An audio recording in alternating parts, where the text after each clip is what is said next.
प्यारे बच्चों, आज हम शुरू कर रहे हैं कक्षा 3 हिंदी का पाठ 9 कब आऊं। बच्चों, आज हम इसके प्रश्न उत्तर करेंगे।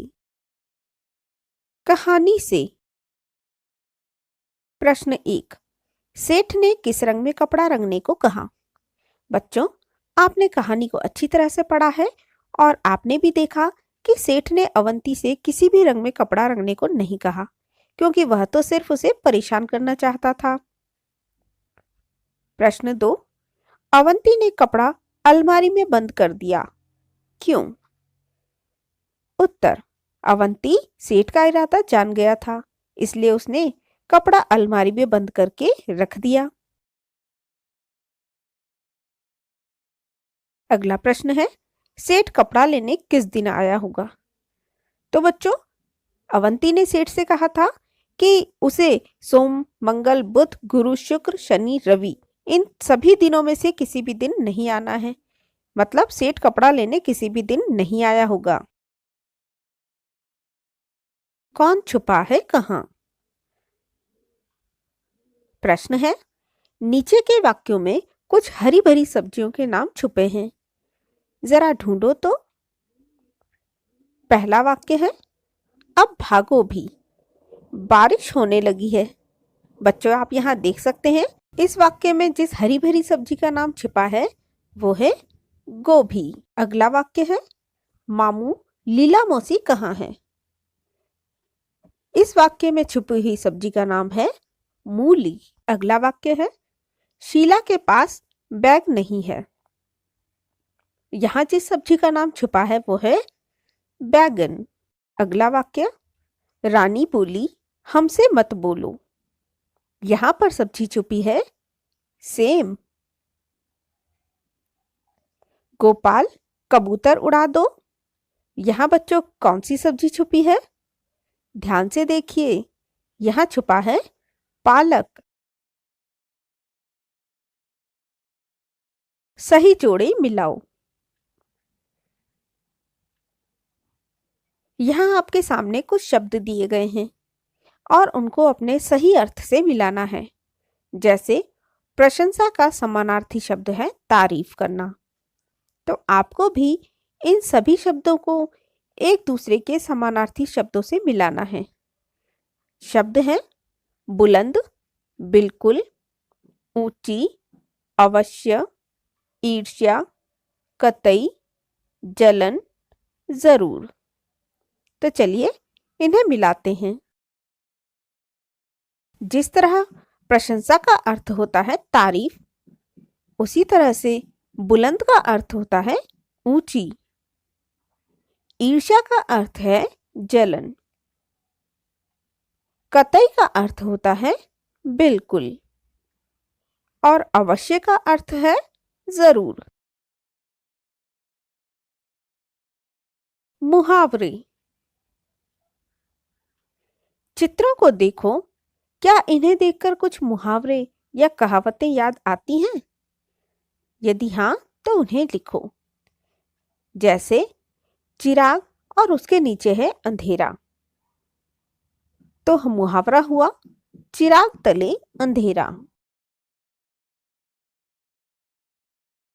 चित्र में हाथ में कंगन है और शब्द लिखा है आरसी, तो मुहावरा होगा हाथ कंगन को आरसी क्या। यहाँ हाथ पर आस्तीन में से सांप निकल रहा है, तो मुहावरा होगा आस्तीन का सांप। यहाँ पर 1 और 1 अंक की 2 तख्तियां पकड़ी गई हैं, तो मुहावरा होगा 1 और 1 11। कहो कहानी। विद्यालय, गुरुजी, छुट्टी, बंदर, डंडा, पेड़, केला, ताली, बच्चे, भूखा, इन शब्दों को पढ़कर तुम्हारे मन में कुछ बातें आई होंगी। इन सब चीजों के बारे में एक छोटी सी कहानी बनाओ और अपने साथियों को भी सुनाओ। तो बच्चों, हम भी इन शब्दों को लेकर एक छोटी सी कहानी बनाते हैं। चलिए कहानी शुरू करते हैं। विद्यालय में गुरुजी विद्यार्थियों को बिठा कक्षा में पढ़ा रहे थे। कुछ देर बाद आधी छुट्टी का समय होने वाला था। तभी एक बंदर वहां आ गया। गुरुजी डंडा लेकर उसके पीछे भागे। बंदर पेड़ पर चढ़ गया। एक बच्चे ने बंदर की तरफ केला फेंका। बंदर को भूख लगी थी। वह केला लपक कर खा गया। सब बच्चे बंदर को केला लपक कर खाता देखकर ताली बजाने लगे। केला खाकर बंदर चला गया। तो कितनी मजेदार थी ना ये कहानी। तो आप भी अपनी एक कहानी बनाइए। उछालो। एक रुमाल या छोटा सा कपड़ा उछाल कर देखो, किसका रुमाल सबसे ऊंचा उछलता है। आप देखेंगे कि रुमाल लगभग एक समान ऊंचाई तक ही उछलते हैं। रुमाल के साथ बिना कुछ बांधे इसे और ऊंचा कैसे उछाला जा सकता है? बच्चों, अगर हम इस रुमाल को बिना कुछ बांधे और ऊंचा उछालना चाहते हैं तो हमें इसकी तह कर देनी चाहिए। तह करने के बाद रुमाल थोड़ा और ऊंचा उछल सकता है।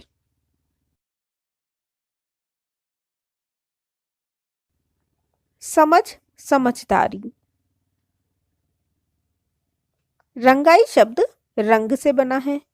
इसी तरह और शब्द बनाओ, जैसे साफ, सफाई, चढ़, चढ़ाई, बुन, बुनाई।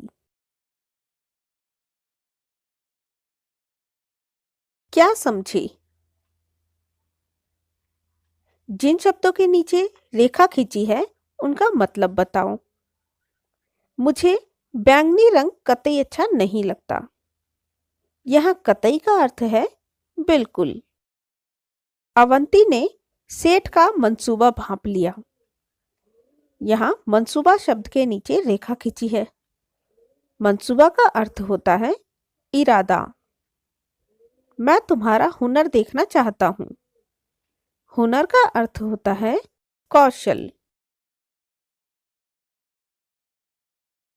सेठ बुलंद आवाज में बोला। यहाँ आवाज के नीचे लाइन खींची है।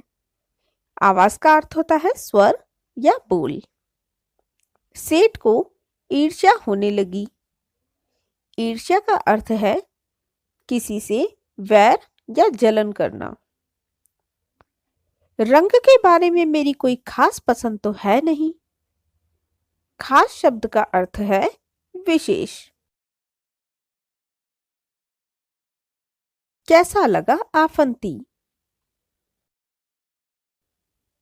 बच्चों, आपने आफंती की चित्रकथा तो पढ़ी ही होगी। आफंती के बारे में कुछ वाक्य लिखो। तुम उसके कपड़ों, शक्ल सूरत, पालतू पशु, बुद्धि आदि के बारे में बता सकती हो। बच्चों, आफंती ने जोकरों वाले कपड़े पहन रखे थे। उसकी शक्ल सूरत भी जोकर जैसी ही थी।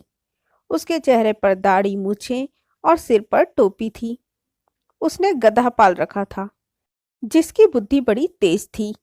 वह शारीरिक शक्ति की अपेक्षा बुद्धि से काम लेता था। वह बहुत समझदार था। जोड़े ढूंढो। यहाँ शब्द दिए गए हैं दिन, दीन, मेला, मैला। इन दिए गए शब्दों के जोड़ों में केवल एक मात्रा बदली हुई है। किसी भी मात्रा को बदलने से अर्थ बदल जाता है। ऐसे और जोड़े बनाओ। देखें कौन सबसे ज्यादा जोड़े ढूंढ पाता है। अन्य जोड़े हैं आदि, आदि, खिल, खील, छिन, छीन, सुत, सूत, जाति, जाति, पिला, पीला, कुल, कूल, मिल, मील।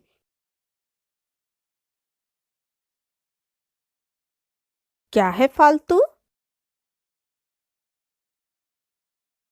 कभी कभी हम अपनी बात करते हुए ऐसे शब्द भी बोल जाते हैं जिनकी कोई ज़रूरत ही नहीं होती। इसी तरह इन वाक्यों में कुछ शब्द फालतू हैं, उन्हें ढूंढकर अलग करो। पहला वाक्य है, बाजार से हरा धनिया पत्ती भी ले आना। बच्चों, हरा धनिया तो पत्ती में ही आता है, तो यहाँ पर फालतू शब्द है पत्ती। अगला वाक्य, एक पीला पका पपीता काट लो। बच्चों, आपने देखा होगा कि जब पपीता पक जाता है तो वो पीले रंग का ही होता है। तो जब पपीता पका हुआ है तो पीला शब्द क्यों यूज करें? तो यहाँ फालतू शब्द हो गया पीला। अगला वाक्य, अरे रस में इतनी सारी ठंडी बर्फ क्यों डाल दी? बच्चों, बर्फ तो ठंडी ही होती है, तो यहाँ ठंडी शब्द हो गया बिल्कुल फालतू। ज़ेबा, बगीचे से 2 ताजे नींबू तोड़ लो। बच्चों, आप जानते हैं जब पेड़ पर कोई भी फल या सब्जी होती है तो वो ताजी ही होती है। तो यहाँ पर नींबू के लिए ताजे शब्द फालतू है। हम केवल बगीचे से 2 नींबू तोड़ लो भी बोल सकते हैं। अगला वाक्य है, बेकार की फालतू बात मत करो। जब बात बेकार की ही है तो उसके लिए फालतू क्यों लगाना? तो यहाँ पर फालतू एक फालतू शब्द है। मतलब अगर हम यहाँ फालतू नहीं लगाते तो भी हमारा काम चल सकता था। हम कह सकते थे बेकार की बात मत करो।